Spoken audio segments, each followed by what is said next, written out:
GXO Strategies Director Cameron Milner. Well, this is a turn up for the books, mate, but I'm delighted to have you on because I want to get into the campaign nitty gritty.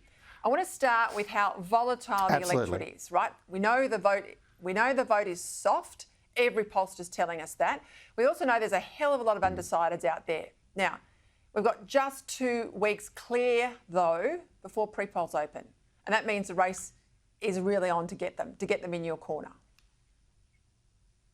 Oh, it absolutely is, Peter. And I think your article today in The Australian absolutely nailed it. And it nails the experience in the campaign when everyone early on the campaign saying the polling's this, the polling's that. We're very early on this campaign. But you're right.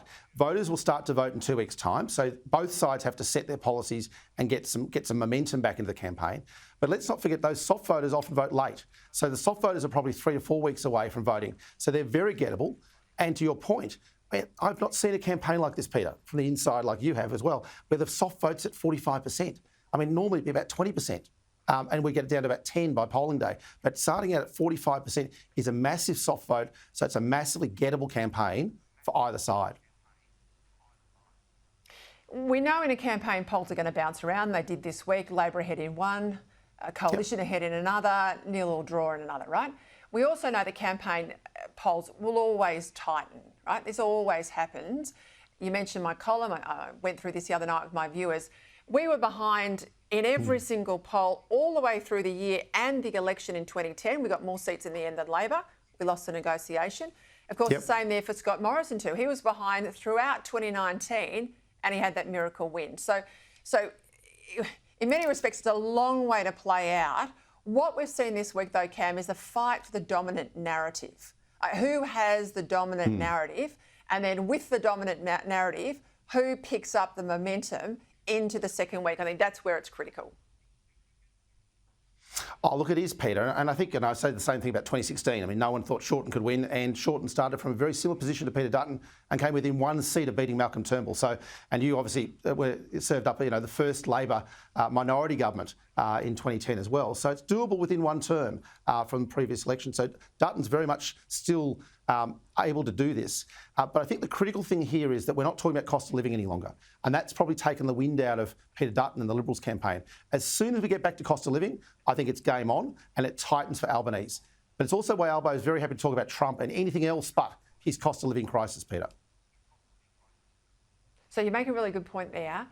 He is often picking the Trump fight, not just because he wants to put, and we know it's unpopular with some segments of the voting population. We know he wants to put Peter Dutton in the Trump camp, yes, but it's also about stealing oxygen, right? Yep. So the moment he keeps talking about Trump and forces Dutton into a defensive position, he's not trying to defend his lack of legacy, his lack of first term. That's what the Trump fight's about. Absolutely, Peter. It's the look squirrel moment. It's talking about anything else but the Albo cost of living crisis. And that's his media strategy. And for the moment, it's working. But I'm not sure it's going to work next week. It's not going to work over the next 2 days either. I think the things are going to get back to cost of living because that's actually where voters are telling pollsters they want to hear some answers. And that's the number one issue of concern still to them to this day. Everyone I've spoken to in seats, Labor seats and Liberal seats, incumbent seats at the moment, are telling me that the petrol price cut the Dutton's got on the table, immediate Fed income, half the tax is gone. That's more attractive because the more you drive, and the target seats are in areas where people drive more or they're tradies, that's more attractive than 70 cents a day, 15 months down the track. What's that play out there, do you think, for Labor? What are they telling you? Oh, look, it's a definite problem, and they don't want to talk about the petrol tax. They don't want to talk about real cost of living relief, especially for those outer suburbs, Peter. I mean, look, when we get down to election night, we'll look at the inner city seats, and they'll be kind of Greens and Labor. The genuine regional seats will be won by National Party people again. This is being won in the suburbs this election. Every state has marginal voters and voters under massive cost of living pressure in those middle to outer suburbs, which is exactly why Peter Dutton's tax target is bang on, and the $5 a week. So, in 15 months' time, doesn't really touch the sides. So the only thing I think structurally about the tax cut, which we've talked about, is if the Liberals go to the polls wanting to repeal a tax cut for people, I think that gives Labor a big stick. But there's lots of time to go and lots of time for Angus Taylor and Peter Dutton to actually have a tax plan, an income tax policy for the electors before election day. A couple of other quick ones for me. Why is the PM so weak on China? I mean, he's got out there at the moment. Weak on this spy ship. He's got positive media coming out of the Chinese press. I think that's a bit of a death knell to anybody else. What's the game here? And does it play into the Chinese diaspora here? You know, voters have a Chinese heritage, but they're voting in the Australian election. Look, they do, but equally, the Hong Kong government sent out, letters to try to pick up someone and get spy intelligence on an Australian citizen. So the Chinese government aren't helping themselves necessarily with the Chinese diaspora. But look at the polling the other day. Everyone said, people are more fearful about Trump than Russia. But China was still the #1 security concern for Australian voters. So I think if you've got spy ships on our coastline, you've got live fire exercises. I mean, the Prime Minister had to divert a Virgin pilot to go and find out about this one probably again, Peter. I mean, that's the level of our national security under Albo, under weak Albo. And I think Australian voters see that and they're genuinely concerned that it could be this bad on Albo's watch. Mm.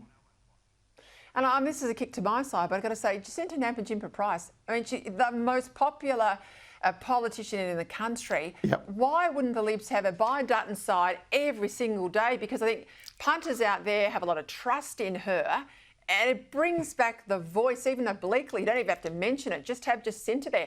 Why aren't they doing that? Oh, Peter, I mean, it's a big mistake because Jacinta Price is a fantastic spokesperson on any issue, but especially on the voice. And Peter Dutton needs to get back to that voice position again. He needs to be the person who's standing up for values that he's concerned about, explaining to voters what he wants to do, and actually being that strong voice. And the way Jacinta was on the voice as well, that was great. No, that's what he needs to channel over the next 30-odd days through to polling day if he's going to be a chance at this election. Now, my campaign award just before we go goes to Amelia Hamer, seat of Kooyong, that hit back with, don't steal this corflute, yes. Monique Ryan. I thought that was fantastic. I love to see that quick campaigning on the ground. I love to see local campaigns do a hit. So keep your eyes out next week. We'll see what we can turn up for our chat every Thursday during this federal campaign. Thank you, Cam. Great to have you on the show.